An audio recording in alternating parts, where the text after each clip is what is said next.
Bonsoir tout le monde et bienvenue sur le stream pour cette soirée de lancement de World of Warcraft Shadowlands. On a du beau monde autour de la table. Donc on a eu la bêta de World of Warcraft Shadowlands qui est sortie en avril à peu près. On a pu faire pas mal de tests. Pour le coup, c'est très prometteur. Je l'ai plutôt pas mal poncé pour le coup pendant ces... Oui, toi, sans oui. vouloir faire de jeu de mots, hein, mon cher Ponce.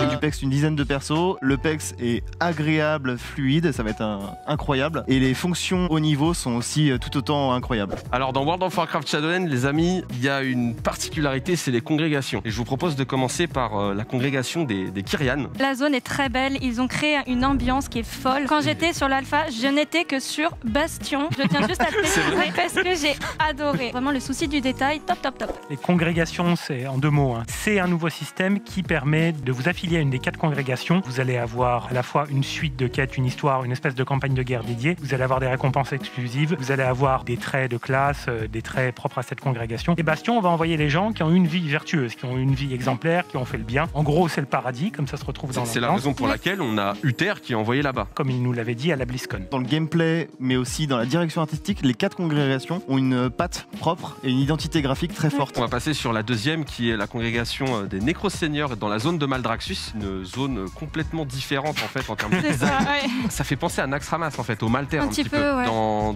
WoW classique par exemple, Maltaire de l'Est et tout, c'est la zone des guerriers en fait. C'est ça. En fait, tu ressens la dimension de la survie quand t'es là-bas. On est d'accord que pour pexer, on est obligé de passer par toutes les zones que ça. vous êtes en train de présenter là. C'est ça, le pexing de Shadowlands, on va être obligé de suivre l'arc narratif qui va nous faire passer de zone en zone et qui va justement nous faire essayer chacune des congrégations avec leurs spells propres à la classe, etc. On les a pas encore abordés, mais chaque congrégation en fait a ses armures. Donc pour les sets tissus, mailles, cuir et plaques, ils sont vraiment à tomber pour les collectionneurs de transmo. On va passer à Sylvarden et les failles nocturnes. L'ambiance est vraiment dingue. Elle est enchanteresse. Bah, on dirait juste qu'on est chez les elfes de la nuit quand même. Hein.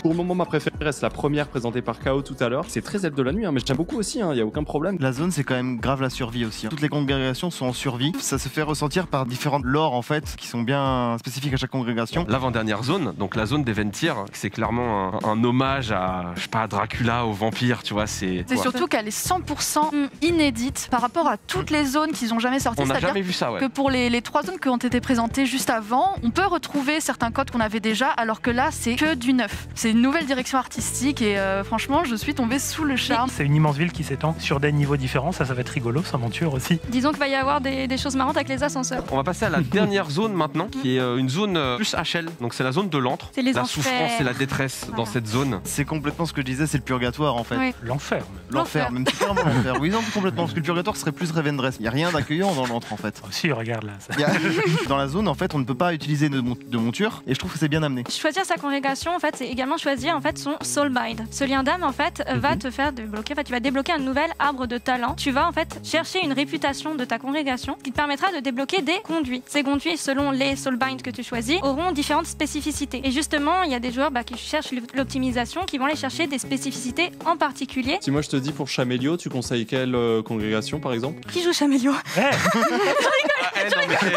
Dans la zone de l'antre, de The Maw, il y a un endroit qui s'appelle la Tour des Damnés, qui est la Tour de Torghast. C'est aussi l'une des nouveautés, en fait, en plus des congrégations amenées dans World of Warcraft Shadowlands. C'est clairement un roguelike, en fait. On va gravir les échelons, les niveaux, on va augmenter la difficulté et on va voir jusqu'où on pourra aller. Mais surtout, oui, on aura en fait des recherches, on va chercher de l'anima et ces animas vont débloquer en fait des sorts, soit passifs, soit actifs, qui vont dynamiser justement la tour. Tous les 6 étages, on a un boss, et quand on passe à l'étape supérieure, ça devient de plus en plus dur, et sur chaque étage, on ramasse des habilités qui vont complètement nous booster notre personnage. On peut faire ça soit tout seul, soit en groupe de 5, jusqu'à 5. C'est-à-dire que si on veut jouer à 3, on peut jouer à 3. C'est dans cette tour qu'on va crafter notre fameuse légendaire. Est-ce que tu peux nous parler peut-être du Rune Carver, Sam? Vous allez aller le voir et en fait vous allez pouvoir personnaliser les légendaires que vous allez avoir. C'est-à-dire qu'il n'y a pas des légendaires prédéfinis, il y a plutôt un livre de recettes de légendaires et vous allez faire ce que vous voulez. Il y a plusieurs items qu'on lui ramène, des items que l'on craft, des items que l'on loot. Il y a aussi autre chose, ils ont fait la refonte des missions de sujets. Donc là, on le voit à l'écran. On précise que ça, vous pourrez également le faire sur téléphone. Eh bien écoutez, on va passer au fameux loot de la semaine. Et au loot en général, ils ont mis en place un système de loot en fait qui sera beaucoup moins frustrant que le coffre hebdomadaire de la semaine qu'on a eu par exemple à BFA et Légion, qui s'appelle le système de la Grande Chambre Forte. C'est un système hebdomadaire où on va devoir multiplier en fait les activités dans le jeu pour débloquer des loots et choisir celui qui nous correspond le mieux. Est-ce que ce cher tonton, il est là? Incroyable! Mais quel beau gosse!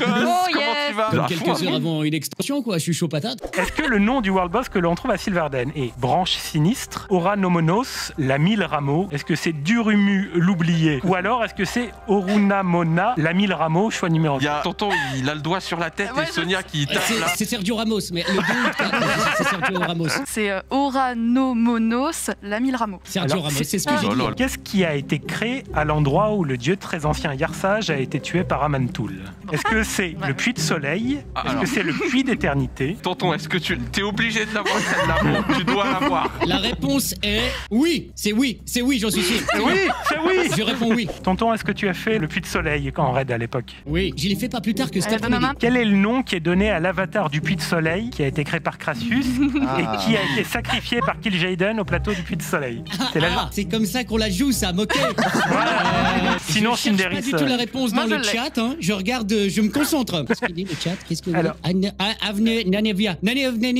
Honnêtement, moi qui suis quand même à fond dans le lore, je trouvais les questions un petit peu simples. J'ai fait exprès de répondre à côté, tu vois, pour le suspense. Ouais, la prochaine fois, j'espère que ce sera un peu plus corsé, quoi. Sinon, je reviens pas. Ils ont sorti un nouveau système de pexing qui commence du level 1 au level 10 sous une forme tutorielle. C'est un scénario justement pour les nouveaux joueurs qui vous introduit à votre personnage. Donc il y a plusieurs missions, on peut gérer différentes quêtes. C'est très intuitif, c'est très bien fait et on s'y retrouve très facilement. Et puis on finit par un donjon. Donc c'est vraiment fait pour les anciens qui n'ont pas joué depuis 10 ans ou carrément un nouveau joueur parce que oui, on peut commencer WoW en 2020. Dans l'immédiat, le jeu n'a jamais été aussi bien fait pour les nouveaux joueurs. Merci encore une fois Blizzard d'avoir fait le changement sur les loots en PvP. T'es refait toi. Hein. Je suis complètement refait parce que déjà c'est alt-friendly maintenant au niveau du PvP. N'importe qui peut choper des loots maintenant facilement. C'est-à-dire qu'on va avoir les points de conquête qui vont nous servir à acheter des pièces. Suivant votre cote, vous allez en recevoir également dans votre coffre de la semaine, etc. Ces pièces-là pourront être augmentées avec des points d'honneur. Ces points d'honneur sont lootables du coup soit en BG, soit un petit peu en arène ou en RBG. Et ça va rendre en fait les BG et les RBG de nouveau remplis, on On va va les dire. repeupler quoi. Le stuff avec l'honneur qu'on va pouvoir acheter, ça va être équivalent à de l'héroïque. Et je trouve ça très bien d'avoir remis les vendeurs PvP. Blizzard nous a vraiment gâté au niveau du PvP, c'est que c'est que des bonnes stats sur les stuffs. C'est que les meilleures stats pour t'aspect à chaque fois pour les stuffs. Est-ce que pour vous, le lore de Shadowlands va être encore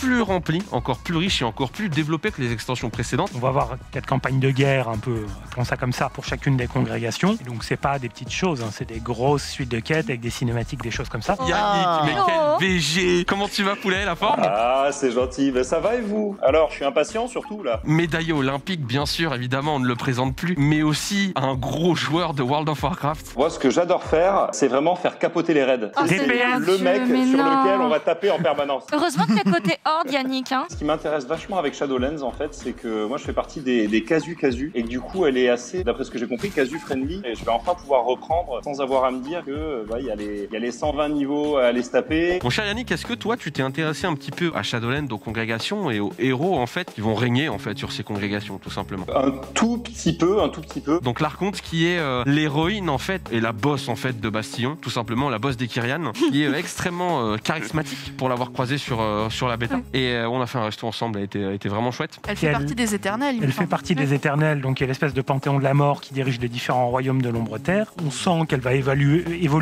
aussi pendant l'extension. On va passer au Prima de Maldraxxus. C'est un très bon tacticien, un très bon C'est le boss général. des armées et des, Voilà, c'est le des boss des factions armées. là-bas. Enfin, Voilà, il a une espèce de préscience qui lui permet de tout voir. C'est lui qui dirige les 5 différentes maisons de Maldraxxus. On va passer à la Winter Queen maintenant, de Sylvarden. Personnage très charismatique qu'on voit dans les vidéos Afterlife avec Aralon qui dit c'est mon bosquet, tu vois, qui s'énerve là comme ça. J'arrive pas à la cerner. Je sais pas si elle est amicale ou pas. Elle est très grande, elle domine, Ouais, elle elle est toujours domine, très vraiment. froide, elle est assez Je vois pas laconique. ce qu'il y a de mal à être très grand. Hein. Le dernier personnage, on va parler de Revendreth et de Sir Denatrius, qui lui dans la vidéo est clairement le personnage le plus noble au possible, le plus hautain au possible, aristocrate au possible, tout ce que tu veux, qui lui en a strictement rien à foutre des pauvres, qu'il leur pompe absolument tout. J'adore justement que World of Warcraft sorte enfin des personnages masculins ouvertement et outrageusement sexy. Je pense qu'on en apprendra bien plus au niveau des complots, tout ce qu'il y a en dessous. Je ne veux absolument pas spoil parce que je pense que vous prendrez grandement plaisir à jouer et à faire toute la campagne des Ventir. Merci Webedia pour cette possibilité d'émission, pour cette opportunité. Merci à Blizzard également. Merci à toutes les personnes qui ont travaillé dans l'ombre sur cette émission. Je suis désolé, je peux pas citer tout le monde. Il y a Trunks et tant d'autres. C'était vraiment un plaisir. Bah maintenant faut les pecs hein. Merci à tous, c'était un plaisir. Je pense qu'on peut s'applaudir. Oh oui. Gros GG à tous. Peace, bonne soirée et ciao ciao. Bon, Pex. Bonne soirée.